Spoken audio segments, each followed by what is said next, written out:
Oi, gente! Sejam bem-vindos a mais uma aula de história. E ó, vou logo avisando, hein? Chegamos ao capítulo 10.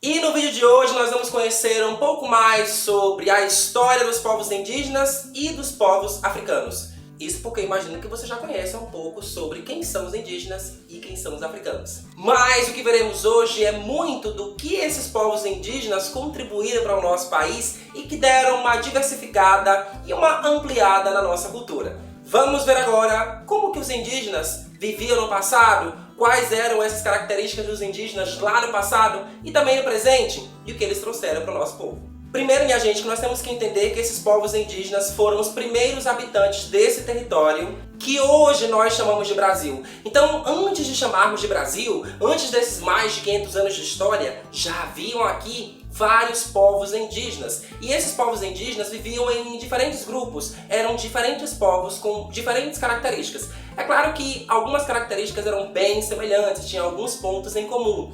Haviam as comunidades indígenas, as diferentes línguas, as diferentes culturas, mas uma coisa era comum nesses grupos. Como no caso da divisão de tarefas entre homens e mulheres. Funcionava mais ou menos assim. Os homens indígenas iam para caça, para pesca, para coleta. Então eles tinham esse hábito de fazer o trabalho, digamos assim, mais pesado da tribo. Então derrubar a floresta, preparar o solo, essas atividades que vão exigir um pouco mais de força. Não é que as mulheres não tenham essa força, mas nas comunidades indígenas isso é muito mais comum, é uma verdade. Então os homens faziam esse trabalho.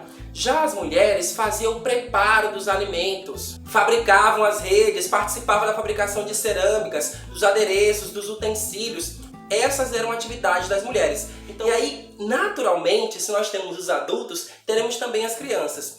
E como será que era o dia a dia das crianças? Bom, em geral, as crianças acompanhavam os seus familiares. No caso, os meninos iam com os pais para pesca, para derrubada de árvores, para a fabricação de algumas armas de guerra, por exemplo, o arco e a flecha. Essas atividades que estivessem mais relacionadas com o fazer dos homens na aldeia. E as meninas iam ficar com as mães, então elas tinham um certo tempo ali para aprender a preparar a comida, para fazer cestas, para fazer redes, coisas mais ligadas à produção dos artesanatos e das cerâmicas e das atividades destinadas às mulheres. As meninas também aprendiam desde cedo. Agora, eles tinham muito tempo para brincar. Esse brincar era na natureza. Então, banho de rio, subir em árvore, fazer atividades mais ao ar livre era muito comum para as crianças indígenas. Então, tinha o tempo do aprendizado, mas também tinha o tempo da brincadeira. E ó, minha gente, os mais velhos, esses tinham a missão de ensinar as tradições e os costumes para os pequenos. Então, em toda a aldeia, eles eram muito respeitados, porque representavam a sabedoria do seu povo e dos seus antepassados. Essas são só algumas características da organização social dos povos indígenas e de como eles viviam. Agora, vamos conhecer um pouco mais de alguns aspectos culturais específicos dos povos indígenas. Sem dúvida, um dos traços mais marcantes dos povos indígenas são as pinturas corporais e a sua produção artesanal. Então, esses povos que pintam os corpos, que aparentemente a gente não conhece muito bem o que é que significa, mas para a comunidade indígena, colocar uma pintura daquela representa muito. Representa o seu povo, representa a sua história, representa os seus antepassados. Então é algo muito sério na vida deles. E essas pinturas são feitas a partir de elementos que eles encontram na própria natureza, tá? Então, por exemplo, as cores, né? O vermelho vem da onde? Do urucum que a gente encontra na natureza. O preto, por exemplo, vem do óleo de jenipapo que eles conseguem manipular e ter a cor. O amarelo do açafrão, que é hoje um condimento que a gente utiliza na nossa cozinha, por exemplo. Essas cores que eles vão colocando e vão pintando refletem aspectos da sua vida, daquele modelo, das celebrações, dos festejos que eles vão realizar dentro de sua comunidade. E é muito importante você saber também que não é só para embelezar ou deixar o seu corpo mais bonito, né? Não, tinha também pinturas específicas para algumas guerras, para alguns rituais de passagem, para algumas conquistas que eles tinham. Tinha uma pintura específica para cada momento ou para cada emoção que eles estavam vivenciando ali na sua comunidade.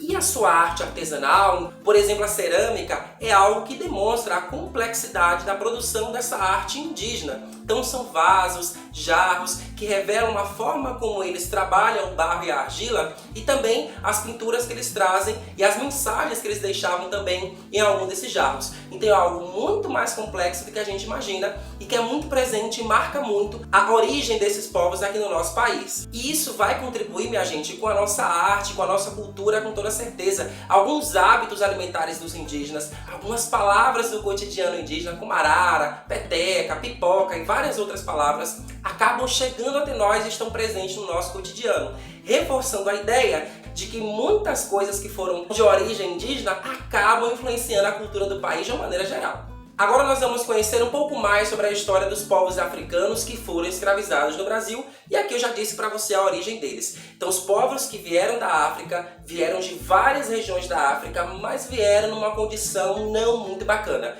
porque eles foram retirados de sua terra, capturados lá na África e foram trazidos na condição de escravo. O que é um escravo? Um escravo é uma pessoa que trabalha sem ganhar absolutamente nada em troca, seria um conceito básico. Agora, pensando na escravidão no Brasil, as pessoas que foram escravizadas porque eram negras. Então, além de serem forçadas a trabalhar, o motivo, a explicação para isso era o fato de serem negras. E então, muitos povos vieram da África nessa condição de escravo para trabalhar em fazendas, engenhos de açúcar, que é onde era fabricado o açúcar, e vários outros trabalhos que existiam aqui no Brasil.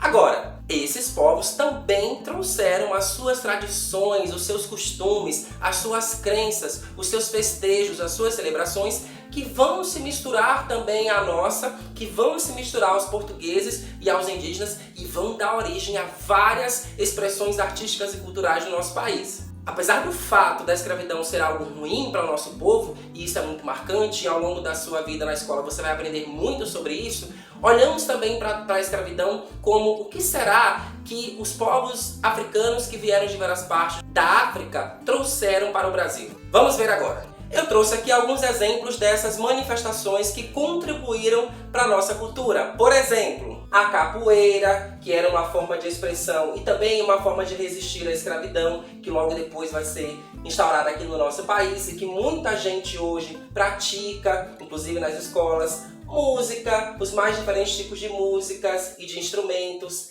artes, danças, porque temos muito as características dos povos africanos em ritmos e danças.